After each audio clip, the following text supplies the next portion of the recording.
ओम शांति। अब घर जाना है, इसीलिए देही अभिमानी बनो। एक बाप को याद करो तो अंत मोती सो गोती हो जाएगी। এখন ঘরে ফিরে যেতে হবে, তাই দেহি অভিমানী হয়ে ওঠো। আত্মাকে এখন ঘরে ফিরে যেতে হবে, তো যদি দেহি অভিমানী না হয়ে ওঠে অর্থাৎ আত্মিক স্থিতিতে স্থির না হয়, তাহলে বাবাকে কিভাবে স্মরণ করবে? আর বাবাকে অন্তিম সময়ে যদি স্মরণ না করে তাহলে আত্মার কেমন গতি প্রাপ্ত হবে? সেই জন্য বাবা বাচ্চাদেরকে বলছেন যে দেহি অভিমানী হয়ে ওঠো আর বাবাকে স্মরণ করো, তাহলে অন্তিম সময়ে তোমাদের যেমন মতি হবে সেই অনুসারে গতি প্রাপ্ত হবে। তো আত্মিক স্থিতিতে থেকে যখন শরীর ছাড়বে বাবাকে স্মরণ করে, তো গতি অনেক সুন্দর হবে। वंडरफुल बाप ने तुम्हें कौन सा एक वंडरफुल राज सुनाया? ওয়ান্ডারফুল বাবা তোমাদের একটি কোন ওয়ান্ডারফুল রহস্য শুনিয়েছে? बाबा कहते, बच्चे ये अनादि अविनाशी ड्रामा बना हुआ है, इसमें हर एक का पार्ट नुधा हुआ है। कुछ भी होता है नथिंग न्यू। बाप कहते हैं, बच्चे इसमें मेरी भी कोई पढ़ाई नहीं, मैं भी ड्रामा के बंधन में हूँ। बाप ये वंडरफुल राज सुनाकर जैसे अपने पाठ को भी महत्व नहीं देते हैं। বাবা বলছেন, বাচ্চারা এটা হচ্ছে অনাদি অবিনাশী ড্রামা, যেটা বানানোই আছে। এই ড্রামাতে প্রত্যেকের পার্ট ফিক্সড হয়ে আছে। যা কিছুই হোক না কেন, নাথিং নিউ, নূতন কিছু নয়। বাবা বলেন, বাচ্চারা এতে আমার কোনো বড়াই বা মহত্ব নেই, আমিও এই ড্রামার বন্ধনেই বাঁধা আছি। আর এটাই হচ্ছে ওয়ান্ডারফুল রাজ বা আশ্চর্যজনক। আর এই রহস্যকে শুনিয়ে বাবা নিজের পাঠকে মাহাত্ম্য দিতেই চান না।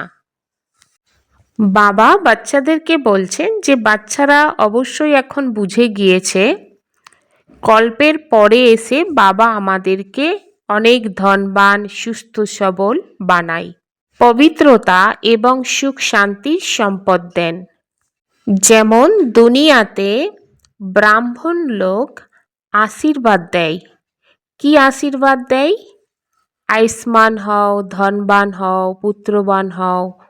তো বাবা বলেন, তোমরা বাচ্চারা তো বর্ষা পাচ্ছ, আশীর্বাদের কোনো কথাই নেই, কারণ এখানে হচ্ছে মেন সাবজেক্ট পড়াশোনা। পড়াশোনার আধারে শ্রেষ্ঠ কর্ম করে নাও, আর নিজের জীবনকে শ্রেষ্ঠ কর্মের আধারে আশীর্বাদ সম্পন্ন করে গড়ে তুলতে হবে। কর্মই যদি আশীর্বাদ সম্পন্ন না হয়, তাহলে যে যতই আশীর্বাদ দিয়ে থাকুক না কেন, তো সেটাই সত্যিকারের কাজ হবে না। আর ব্যক্তি তখনই আশীর্বাদ দেয় যখন তোমার কাছ থেকে শ্রেষ্ঠ কর্ম উপহার হিসাবে প্রাপ্ত করে, তারপরেই আশীর্বাদ দেবে। বাচ্চারা জানে যে 5000 বছর আগেও আমরা বাবার কাছ থেকে এই শিক্ষা নিয়ে মানব থেকে দেবতা হয়েছিলাম। বাবা আমাদেরকে নর থেকে নারায়ণ হওয়ার শিক্ষা দিয়েছিলেন। বাবা এসে সত্য বলে সত্যের দুনিয়া স্থাপন করছে এবং মিথ্যার দুনিয়াকে সমাপ্ত করছে। कलियुग में ही अजामिल पाप आत्माएं होती है। ये समय बिल्कुल रौरव नरक का ही है। दिन प्रतिदिन रौरव नरक दिखाई पड़ेगा। मनुष्य ऐसा ऐसा कर्तव्य करते रहेंगे जो समझेंगे बिल्कुल ही तमोप्रधान दुनिया बनती जा रही है। এই কলিযুগেই অজামিল পাপ আত্মারাই হয়। এই সময় হলো একদম রৌরব নরক, অর্থাৎ ঘোর নরক। দিন প্রতিদিন ঘোর নরক দেখা যাচ্ছে। এই ঘোর নরক মানব কিভাবে দেখতে পাচ্ছে? মানব দিন প্রতিদিন এমন এমন কর্ম করতে থাকছে যা থেকে বোঝা যায় এই দুনিয়াটা একদম তমপ্রধান হয়ে গিয়েছে। বাবা বলেন এই পতিত দুনিয়াতে প্রথম নম্বর অবগুণই হলো মহাশত্রু। কারোর পক্ষে পবিত্র শুদ্ধ থাকতে পারাটাই মুশকিল এই কলিযুগে মানবের কাছে। অনেক আগে বা পূর্বে ফকিররা বলেছিলেন এমন কলিযুগ আসবে যে 12-13 বছরের কুমারীরাও বাচ্চার জন্ম দেবে। তো এখন হলো সেই সময়। কুমার কুমারী ইত্যাদিরা সব নোংরা কর্ম করতে থাকে। এইভাবে যখন একদম তমপ্রধান হয়ে যায় তখন বাবা বলেন আমি আসি। সেই অনুসারে আমরা বুঝতে পারি এইসব কর্ম দেখে যে সত্যি এই দুনিয়াটা অনেক নোংরা হয়ে গিয়েছে বা রৌরব নরক হয়ে গিয়েছে। তো পরমাত্মাও সৃষ্টিতে এসেছেন এই সৃষ্টিকে পরিবর্তন করতে। আমরা বাচ্চারা এবং সারা বিশ্বের মানবও এখন চাইছে এই সৃষ্টি পরিবর্তন হোক, এই নরক পরিবর্তন হয়ে স্বর্গের স্থাপন হোক। এখন বাবাকে স্মরণ করলে তবেই তোমরা আত্মারা তমপ্রধান থেকে শতপ্রধান হবে এবং শতপ্রধান দুনিয়া আসবে। তবেই এই রৌরব নরক এই সৃষ্টি থেকে বিদায় নেবে বা ছুটি নেবে। बच्चे बहुत अच्छे चलते हैं, फिर माया आकर दीवा बुझा देती। बच्चे भी कहते हैं बाबा माया के तूफान तो बहुत आते हैं।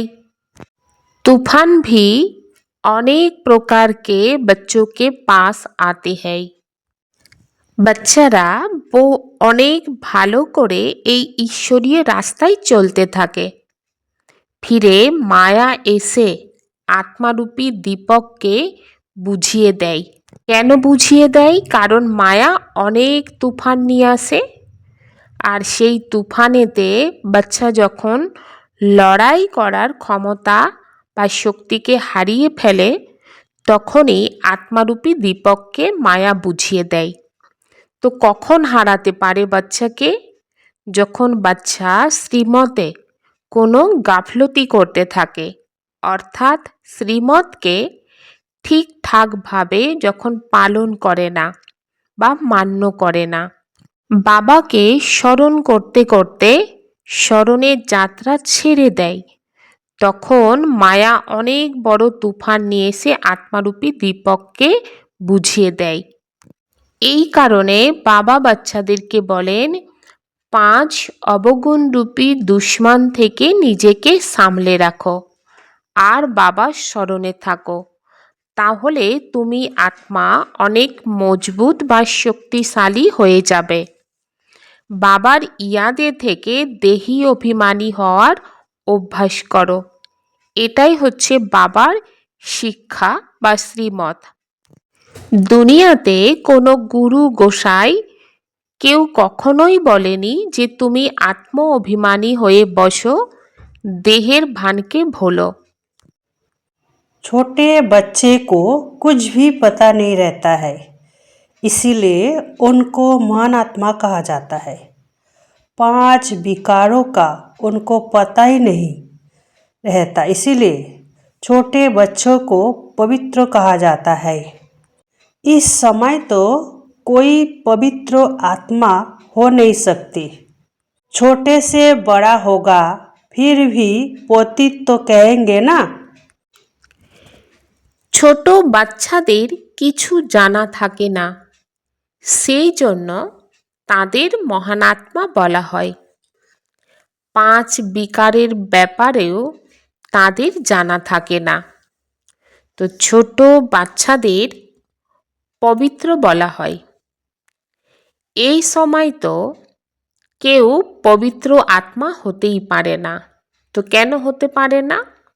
কারণ ছোট থেকে বড় হবে, আবার তখন অপবিত্র বলা হবে। তো বাবা বোঝান সকল আত্মার আলাদা আলাদা পার্ট এই ড্রামাতে স্থির হয়ে আছে। এই চক্রে কত আত্মা শরীর ধারণ করে, কত রকমের কর্ম করে, যার সব কিছুই আবার রিপিট হয়। তো এর জন্য সর্বপ্রথমের পুরুষার্থ হচ্ছে আত্মাকে খুব ভালো করে চিনতে হবে। এত ছোট আত্মাতে যে 84 জন্মের অবিনাশী পাঠ ভরা আছে, এটাই হলো সবচেয়ে বেশি গুরুত্বপূর্ণ এবং আশ্চর্যজনক ব্যাপার। আত্মা তো অবিনাশী, ড্রামাও অবিনাশী, আর এই ড্রামা পূর্ব নির্ধারিতই আছে। সেই জন্য এই রকম বলা হয় না যে ড্রামা কবে থেকে নির্ধারিত আছে বা কিভাবে তৈরি হলো। এতে কেউ কিছুই করতে পারে না। বাবা যেমন ওয়ান্ডারফুল, তেমনি বাবার জ্ঞানী ওয়ান্ডারফুল। बहुत कहते हैं भगवान को क्या पड़ी थी जो दुख सुख की दुनिया बैठ बनाई। अरे ये तो अनादि है, प्रलय आदि तो होती नहीं, बनी बनाई है। ऐसे थोड़ी कह सकते हैं ये क्यों बनाई। आत्मा का ज्ञान भी बाप तुमको तब सुनाते हैं जब समझदार बनते हो, तो तुम दिन प्रतिदिन उन्नति को पाते रहते हो। पहले पहले तो बाबा बहुत थोड़ा थोड़ा सुनाता था, वंडरफुल बातें थी, फिर भी कोशिश तो थी ना। অনেকে বলে যে ভগবানের কি এমন হলো যে বসে সুখ দুঃখের দুনিয়া তৈরি করলো। আরে এ তো হলো অনাদি অনন্ত, প্রলয় ইত্যাদি হয় না, পূর্ব থেকেই রচিত। এই রকম কি আর বলা যায় যে এই রকম কেন বানানো হলো।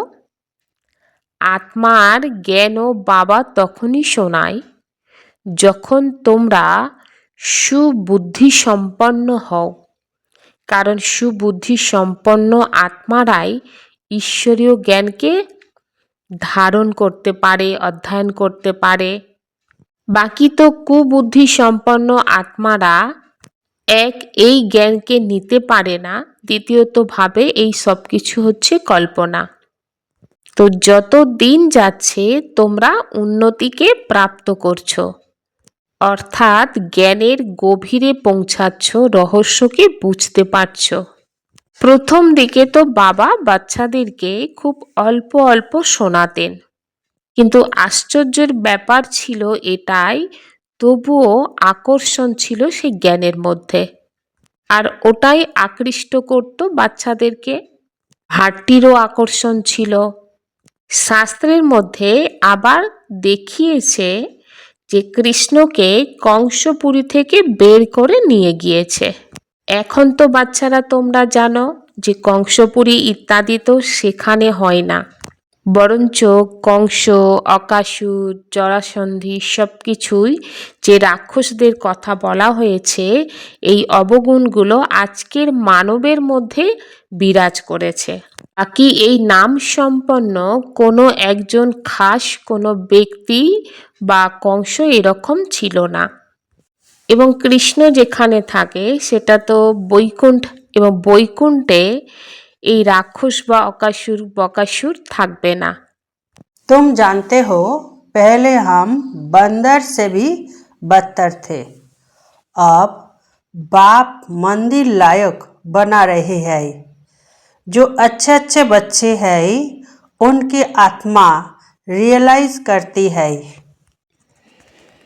তোমরা জানো যে প্রথমে আমরা বাঁদরের থেকেও কুৎসিত ছিলাম, অর্থাৎ বাঁদরের থেকেও চরিত্র অনেক খারাপ ছিল।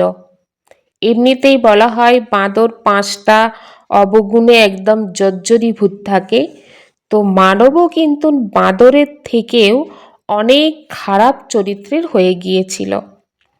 বাবা এখন সেই বাচ্চাদের মন্দিরের যোগ্য উপযুক্ত করে তুলেছেন। ভালো ভালো বাচ্চারা তারাও এখন অনুভব করছে সব সময়ে আমিও তো কোনো কাজের ছিলাম না। কাজের বলতে স্থূল কাজের না, অর্থাৎ আমাকে দিয়ে দুনিয়ার কোনো উপকার হবে, দুনিয়ার মঙ্গল হবে, কল্যাণ হবে, সেই রকম কাজের ছিলাম না। এখন বাবা এসে আমাকে সেই রকম মূল্যবান বানিয়েছে, অর্থাৎ দুনিয়ার ভালো কাজের উপযুক্ত করে গড়ে তুলেছেন। প্রতি কল্পে বাবা এসে আমাদেরকে পেনি থেকে পাউন্ড করে তোলেন। যেসব বাচ্চারা কল্প পূর্বে ছিল তারাই একথা বুঝতে পারে। বাচ্চারা অনেক সেবা করে, প্রদর্শনী করে অমরপুরী স্থাপন করছে। আর এই বাচ্চাদের ভক্তি মার্গে কত মন্দিরও তৈরি হয়। আর বাবা বলেন যে পূর্বকল্পে আমি তোমাদেরকে এই কথাগুলোই শুনিয়েছিলাম। कोई भी गृहचारी आती है तो दिल शिकस्त हो बैठ नहीं जाना है। फिर से पुरुषार्थ कर बाप की याद में रहे ऊंच पद पाना है। কোনো গ্রহচারী এলে উৎসাহ হারিয়ে বসে থাকবে না, আবার পুরুষার্থ করে বাবার স্মরণে থেকে উচ্চ পদকে প্রাপ্ত করতে হবে। स्वयं की स्थिति याद से ऐसी मजबूत बनानी है जो कोई भी माया का तूफान वार ना कर सके। विकारों से अपनी संभल करनी रहनी है। নিজের স্থিতি বাবার স্মরণে থেকে এমনভাবে মজবুত বানাতে হবে যে কোনো মায়ার তুফান অত্যাচার করতে পারবে না, এবং নিজেকে বিকার থেকে সামলে রাখতে হবে। सर्व शक्तियों की लाइट द्वारा आत्माओं को रास्ता दिखाने वाले चैतन्य लाइट हाउस भव। यदि सदा इस स्मृति में रहो कि मैं आत्मा विश्व कल्याण की सेवा के लिए परम धाम से अवतरित हुई हूँ, तो जो भी संकल्प करेंगे, बोलेंगे, उसमें विश्व कल्याण समाया हुआ होगा। সর্বশক্তির লাইটের দ্বারা আত্মাদেরকে রাস্তা দেখানো চৈতন্য লাইট হাউস হও। যদি সর্বদাই এই স্মৃতিতে থাকো যে আমি আত্মা বিশ্ব কল্যাণের সেবার জন্য পরমধাম থেকে অবতীর্ণ হয়েছি, তাহলে যা কিছু সংকল্প করবে, কথা বলবে, তাতে বিশ্ব কল্যাণ সমাহিত হয়ে থাকবে। আর এই স্মৃতি লাইট হাউসের কাজ করবে। যেরকম ওই লাইট হাউস থেকে এক রঙের লাইট বের হয়, এই রকম তোমরা চৈতন্য লাইট হাউসের মাধ্যমে সকল শক্তির লাইট তোমাদেরকে প্রত্যেক কদমে রাস্তা দেখানোর কাজ করতে থাকবে। स्नेह और सहयोग के साथ शक्ति रूप बनो तो राजधानी में नंबर आगे मिल जाएगा। স্নেহ আর সহযোগের সাথে শক্তিরূপ হও, তাহলে রাজধানীতে প্রথম দিকের নাম্বার পেয়ে যাবে। এখন সম্পন্ন বা কর্মাতীত হওয়ার ধুন লাগাতে হবে। যে রকম কর্মে আসা স্বাভাবিক হয়ে গিয়েছে, সেই রকম কর্মাতীত হওয়া স্বাভাবিক হয়ে যাবে। কর্ম করো আর স্মরণে থাকো। যে সর্বদাই কর্মযোগী স্টেজে থাকবে, সে সহজেই কর্মাতীত হতে পারবে। যখন চাও কর্মে এসো, আর যখন চাও পৃথক হয়ে যাও। এই প্র্যাকটিস কর্ম করার মাঝে মাঝে করতে থাকো, তাহলে আত্মা কর্মাতীত অবস্থায় পৌঁছে যাবে। তো বাবা বাচ্চাদেরকে বলছেন সময়ের সাথে বাচ্চাদের কর্মাতীত হওয়ার ধুন লাগাতে হবে, আর সময় সম্পন্ন হওয়ার আগে বাচ্চাদের সম্পন্ন হতে হবে। ওম শান্তি।